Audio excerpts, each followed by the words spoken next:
Since the start of the COVID-19 epidemic, live cattle prices and boxed beef prices are extremely different in price. According to CPIX 2020, live cattle prices have dipped to $110 per hundredweight, which is $25 below the 5-year average, while boxed beef prices shot from $3.79 to $4.96 in just 1 week, which is unheard of.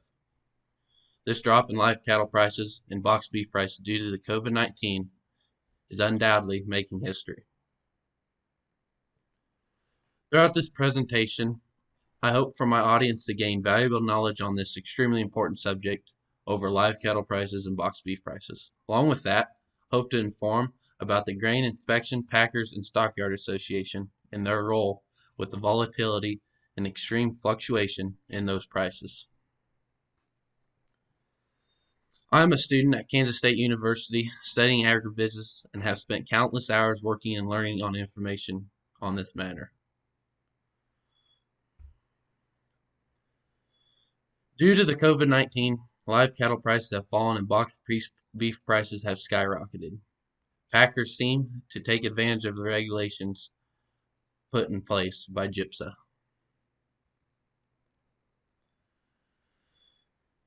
According to the Farm Bureau.org 2020, boxed beef jumped 25% in just 1 week at the start of quarantine. Last time we saw a jump similar to this was in April of 2017, where it was only a 21% jump. But it took 21 days to get up to that percentage, not in just 7. Opposite of the huge increase in boxed beef, live cattle futures prices have dropped dramatically. 500 to 600 pound steers have fell from $177 per hundredweight in February to $134 per hundredweight in late March, and now see themselves dropping to $110 per hundredweight for fall calves being sold. In the article by Barbara Duckworth, Packers, of course, want to keep in business because feeder cattle are so cheap to buy for processing and they can turn around and sell them for sky-high prices. However, farmers are holding off selling feeders if they can because the market isn't allowing them to make any profit. The Grain Inspection, Packers, and Stockyards Administration, GIPSA, is a division of the USDA in charge of monitoring that packers and stockyards are complying with the regulations. GIPSA, as of 2018, has 725 employees with an average salary of $65,599.52.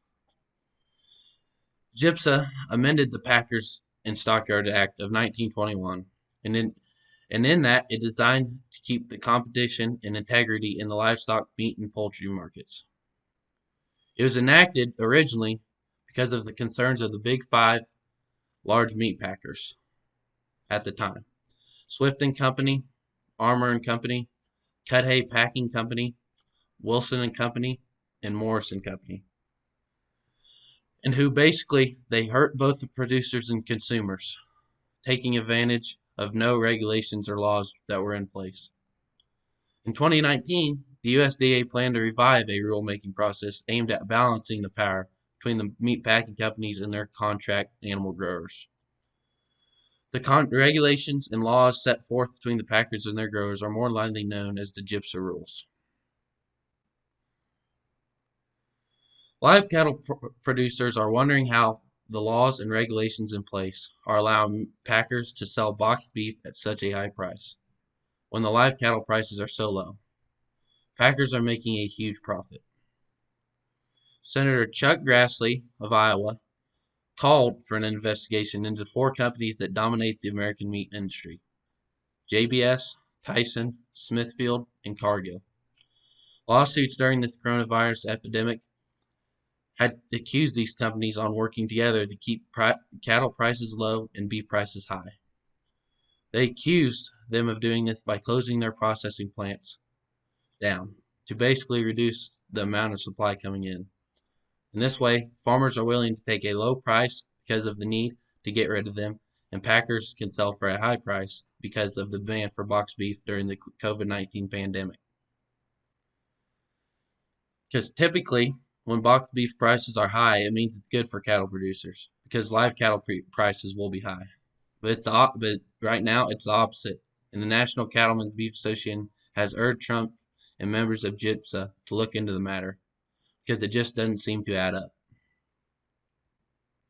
In conclusion, the COVID-19 pandemic has created lots of volatility in live cattle and boxed beef prices to which are not normal, causing lots of skepticism into whether price fixing or collusion is going on within the packers. More information on this can be found on the USDA website and multiple agricultural websites. I challenge you guys to look into the volatility in live cattle and boxed beef prices and see if potential price fixing is going on.